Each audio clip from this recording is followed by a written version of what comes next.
You know, for thousands of years, we've drawn lines on maps. It's how we claim our place in the world. But what happens when the line we draw isn't static? What happens when it's alive? When it flows and floods and changes its course, completely indifferent to the empires we build on its banks? From the very moment the first empires rose from river valleys, water was never just water. It was a tool. It was an instrument of power, a strategic asset, and a line drawn against the unknown. It was, and it still is, a liquid frontier. Welcome to Insight History HD. Together we will peel back the layers of narratives long locked away in the archives of history. So our story really begins with an idea that sounds so simple, using a river as a wall.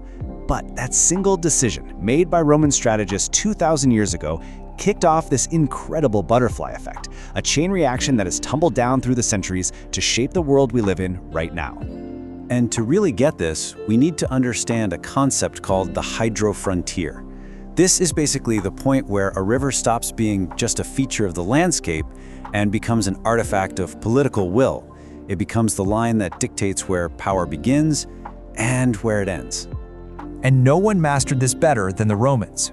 Along the Limes Rheni, their heavily fortified frontier on the Rhine, that river, along with the Danube, became the empire's great northern shield. And you have to understand, these weren't just defensive barriers. They were also highways for troops, for trade, meticulously managed and fortified lines that separated Roman order from what they saw as chaos. This right here, this was the blueprint. And it was a blueprint the world would inherit. The Roman concept of a clear, defensible border didn't just fade away with the empire. Oh no. Instead, that very idea got a new life, and it was reshaped into the very bedrock of the modern world. This timeline just lays it all out so clearly. You see the Roman idea and how it directly seeds the 1648 Peace of Westphalia, which is what gives us this concept of a sovereign nation-state with absolute control inside its borders. Then, European colonial powers take that model and just draw lines along rivers across Africa and Asia, totally ignoring the people and the ecosystems they were dividing. And then finally, the 20th century arrives with the ultimate expression of this control, the attempt to tame these very same rivers with concrete. And this is where we hit the core of the problem.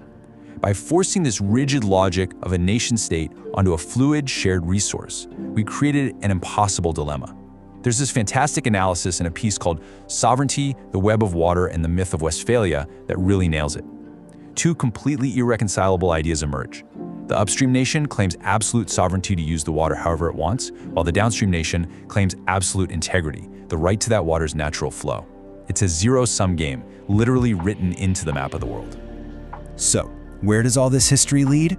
Well, it leads to something huge, and frankly, dangerous in the modern era. The megadam has become the ultimate symbol of the concrete sovereign, a nation's power to bend a shared river to its own solitary will.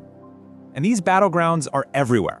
On the Nile, you have Ethiopia's Grand Renaissance Dam challenging Egypt's historical claim to the river's flow.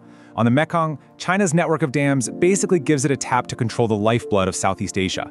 And on the Euphrates-Tigris, Turkey's massive dam projects determine how much water even gets to Syria and Iraq. As a research paper called Factors Affecting Transboundary Water Disputes details, these aren't just infrastructure projects. They are raw assertions of hydro-hegemony, where controlling the water means controlling the entire region. What's really remarkable is how deeply this idea of control is tied to national identity itself. You know, a 2022 paper from the ISEAS Yusof Ishak Institute on China's hydropolitics makes this incredible point. In Chinese history, competence in water management is seen as a proxy for fitness to rule. Think about that. Taming rivers isn't just about power, it's about legitimacy. It's a modern mandate of heaven, written in steel and concrete. But of course, there's a dark side to this whole hydraulic mission. In this nationalistic race for progress and energy, a kind of calculated ignorance often takes over, an ignorance of the profound human and ecological costs that are being left behind. And this brings me to a quote from the authors of Contested Knowledges, Large Dams and Mega Hydraulic Development that really hits hard. They say, this model of development purposefully disregards competing claims and conflicts. What does that really mean? It means it silences the voices of indigenous communities whose entire culture is tied to that river. It dismisses the livelihoods of farmers and fishers downstream who are just left to deal with the consequences. The benefits flow to faraway cities while the burdens fall on the people who've lived with the river for generations. So all of this, it brings us to a really critical moment. That old Roman model of the river as a wall, the one we inherited and perfected with concrete, is now crashing headlong into the realities of our world: climate change, resource scarcity, and a global population that is more interconnected than ever. So we have to ask ourselves a really fundamental question. Can a political system that's built on rigid, absolute borders sustainably govern a world that is defined by fluid, shared resources?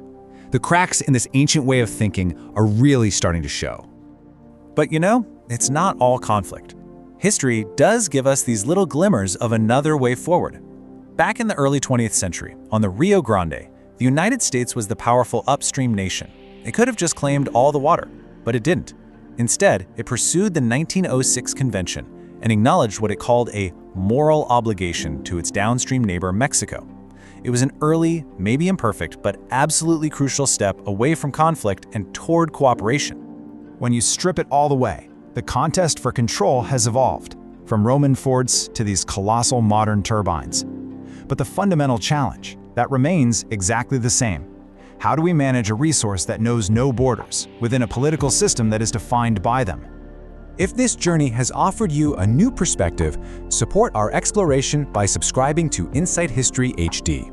Thank you for listening, and I will see you in the next narrative.